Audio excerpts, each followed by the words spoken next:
warahmatullahi wabarakatuh. Kami dari kelas PAI 3H ingin membuat video untuk memenuhi tugas akhir semester dengan dosen pengampu Ibu Koirili Muslim dengan mata kuliah Sejarah Peradaban Islam 3. Perkenalkan, nama saya Irma Setia dengan NIM 2124316 dan saya Ufa Yulia dengan NIM 2124295. Selamat menyaksikan. Kamu sedang membaca buku apa? Iya, aku lagi membaca buku Sejarah Peradaban Islam. Tentang apa?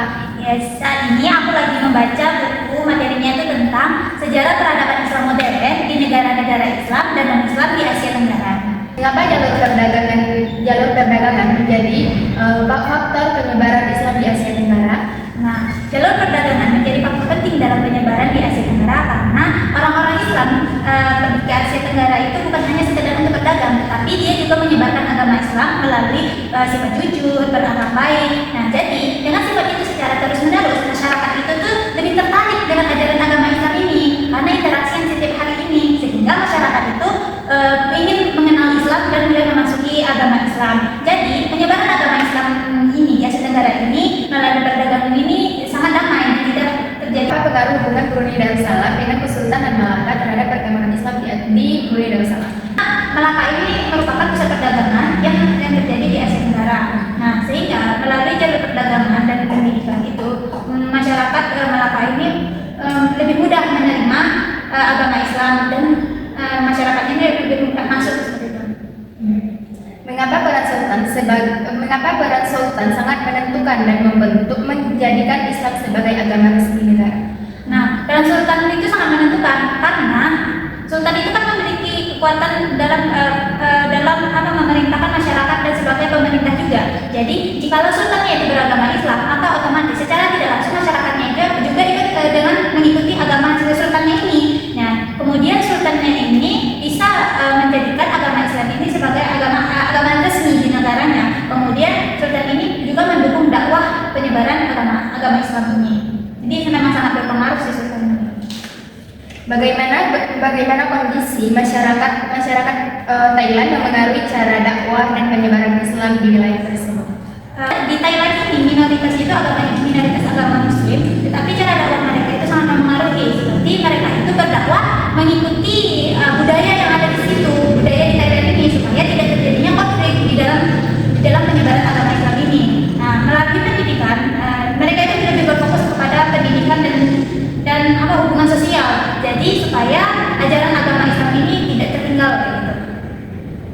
Mengapa wilayah Batam memiliki peran yang sangat penting dalam sejarah Islam di Thailand sebagai kelompok minoritas? Karena sebagaimana yang kita ketahui, petani ini merupakan pusat kerajaan dulunya itu merupakan pusat kerajaan di bagian Thailand, yaitu bagian Thailand dan bagian selatan. Nah, petani ini juga awal mulanya petani ini juga disebut dengan pusat pendidikan dan penyebaran agama Islam. Nah, dimulainya penyebaran agama Islam ini dari petani ini sehingga menyebar ke negara-negara yang lain. Walaupun di petani ini merupakan minoritas agama Muslim. Terus aku mau bertanya, terus apa sih tantangan umat Islam di Thailand sebagai kelompok minoritas? Oh, jadi tantangan umat Islam sebagai kelompok minoritas di Thailand itu di Thailand itu adanya tantangan sosial, politik, dan juga keterbatasan dalam ajaran agama Islam. Namun umat Islam itu harus berjuang karena adanya perbedaan budaya dan agama. Mereka itu harus berjuang dalam mempertahankan identitas Islam mereka. Mengapa sih masyarakat Muslim ini lebih mudah diterima di bagian Filipina bagian selatan ini dibandingkan wilayah lainnya? Karena Filipina bagian selatan ini lebih sejak awal mereka itu sudah memiliki hubungan yang kuat dengan dunia Islam. Selain itu mereka juga dengan kedatangan ulama dengan pedagang Muslim ini, mereka lebih dahulu mengenal Islam, dan juga Islam juga di sana berkembang melalui kerajaan Mindanao dan Sulu.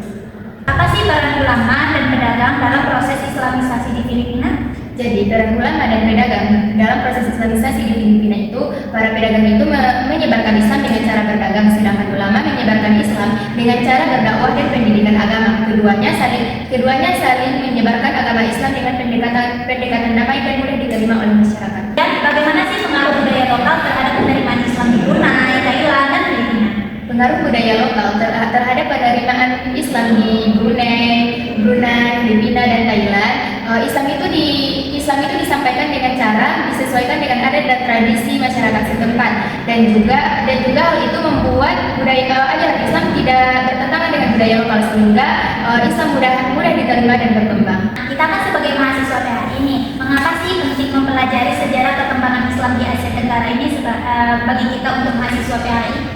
Jadi, sejarah ini penting bagi kita mahasiswa PHI karena dalam sejarah perkembangan Islam di Asia Tenggara itu mengajarkan kepada kita memang untuk memahami dakwah secara damai dan toleran, dan juga mengajarkan kita tentang saling menghargai dalam perbedaan agama dan budaya, dan juga dengan mempelajarinya kita dapat mengambil pelajaran dan menerapkannya dalam kehidupan sehari-hari dalam masyarakat.